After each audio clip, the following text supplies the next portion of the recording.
बिगाड़ा। तीन बहुओं के रवैये से सासू माँ बहुत परेशान थी। दरअसल बात ये थी कि तीनों बहुओं में किसी बात को लेकर अनबन हो गई थी।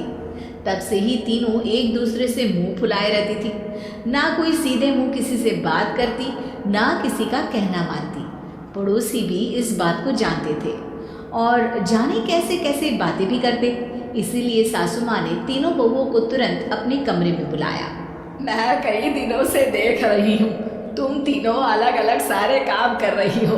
ये सब नहीं चलेगा, तीनों को मिलकर ही काम करना पड़ेगा। सास की बात सुनकर एकदम से बड़ी बहू बोल उठती है। नहीं मम्मी जी, मैं इन दोनों के साथ कुछ नहीं कर सकती। मैं इस घर की बड़ी बहू हूँ, फिर भी ये मेरा कहना बिल्कुल भी नहीं मानती। अरे जेठानी जी, जानबूझकर मुझे डबल काम करवाती है आप। और छोटी मुझसे टेढ़े मुंह ही बात करती है। इन दोनों के बीच हमेशा सैंडविच बन जाती है मेरी, और मैं हमेशा आलू की तरह बीच में मसली जाती हूँ। मम्मी जी, इन दोनों को लगता है कि मैं छोटी हूँ तो इनके पैरों तले दब जाऊंगी, लेकिन नहीं, मेरा भी उतना ही अधिकार है जितना इन दोनों का है। बढ़िया ही दोनों मेरी चुगली करने के लिए मुझे क्या कम समझ रखा है। तीनों बहू एक दूसरे से बहस करने लगती है और सास दोबारा ये देखकर टेंशन में आ जाती है और सबसे कहती है, चुप हो जाओ, अब से तुम तीनों सारे काम एक साथ करोगी। आंख बंद करके एक दूसरे की बात सुनोगी।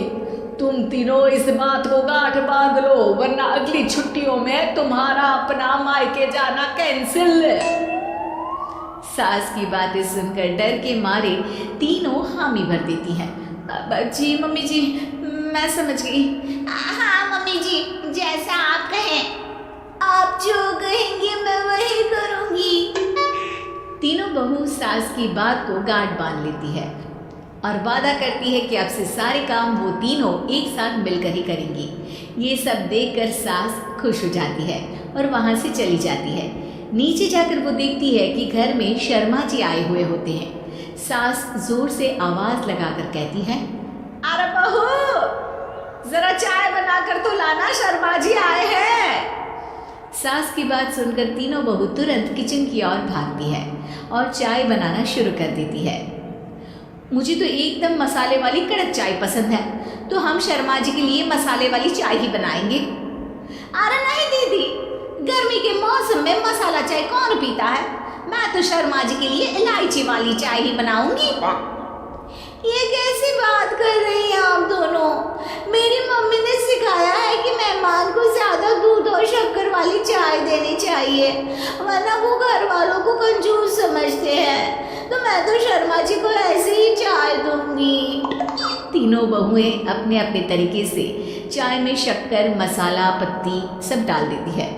उबलने के बाद तीनों मिलकर चाय बाहर लेकर जाती है और शर्मा जी और सासू माँ को देती हैं। चाय पीने के बाद शर्मा जी सासू माँ को देखकर शर्मा जाते हैं और शर्मिंदा महसूस करते हैं कि आखिर उन्होंने चाय पीने के लिए हामी क्यों भरी। सासू माँ भी चाय पीना शुरू करती है और कहती हैं, अरे बहू, ये कैसी चाय बनाई है? चाय है या मीठे दूध की बासुंदी? हाँ, चाय अच्छी नहीं लगी क्या? कोई बात नहीं, हम पराठा बनाकर लाते हैं। चलो चलो अंदर। हाँ चलो। हाँ आती हूँ मैं भी। नहीं नहीं, मेरा पेट चाय ने ही चौपट कर दिया, वही काफ़ी है। पराठे से पोपट नहीं करवाना, मैं तो चलता हूँ। शर्मा जी चुपचाप पतली गली से निकल जाते हैं। अगले दिन सास बहुओं से कहती है, अरे बहू, जाओ जाके ऊपर के गेस्ट हाउस की सफाई कर दो। कल हमारे यहाँ मेरे दूर के रिश्तेदार आने वाले हैं, तो पूरे कमरे को चमका देना, समझी? तीनों बहू सास की बात को मानकर ऊपर सफाई करने चली जाती हैं और तीनों कमरे की सफाई चालू कर देती है। बड़ी बहू मकड़ी के जाले साफ करती है, तो बीच वाली झाड़ू लगाना और छोटी वाली सर्फ डालकर जमीन धोना शुरू कर देती है। अरे दीदी, जेठानी जी, अभी मैंने पूरी फर्श धोई और आप फिर से धूल नीचे गिरा रही हैं। और मछली जेठानी जी, आप बिना झाड़ू की धूल यहाँ छटक रही हैं। अरे तीनों को साफ करना है, एक साथ सफाई करते हैं ना। अरे वही तो, हम साथ साथ हैं, घर साफ साफ है।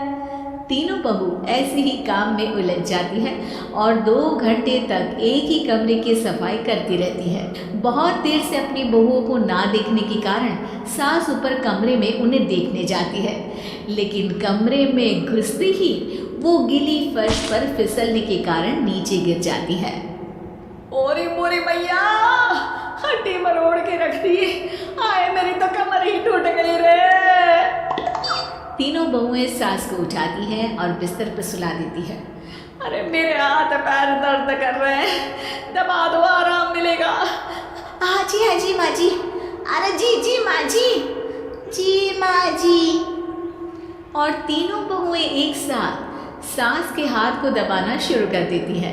माँ की तो चीख ही निकल जाती है और नतीजा ये होता है कि सास के बचे हुए शरीर में भी दर्द उठ जाता है।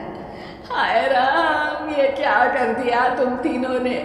अरे मेरी तो किस्मत ही फूटी है कि तुम जैसी बहुएं मुझे मिली। हे भगवान, पूरे शरीर में दर्द बढ़ गया है, अब तो पता नहीं कि चल भी पाऊंगी या नहीं। माफ करो, मुझे गलती हो गई मुझसे कि तुम तीनों को एक साथ काम करने के लिए बोला। सोचा था तीनों मिलके अच्छे से काम करेगी, लेकिन बड़े बुजुर्ग सही कहते थे कि 3 तिगाड़ा काम बिगाड़ा। तुम लोगों ने ये बात ना आज साबित करके दिखा दी।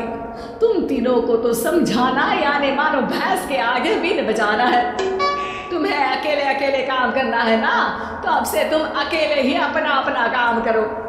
तीनों बहुएं वहां से जाने लगती है। अरे कहाँ जा रही हो? आप ही ने तो कहा कि अपना अपना काम करो, तो मुझे मुल्तानी मिट्टी लगानी है। अरे मुझे भी तो नेल पॉलिश लगानी है, मुझे ना मेहंदी लगानी है।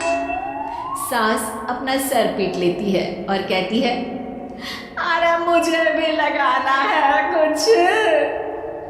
क्या माँ जी? क्या माँ जी? क्या माँ जी? तुम्हारे घर वालों को फोन तुम्हारी हरकतें बताने के लिए।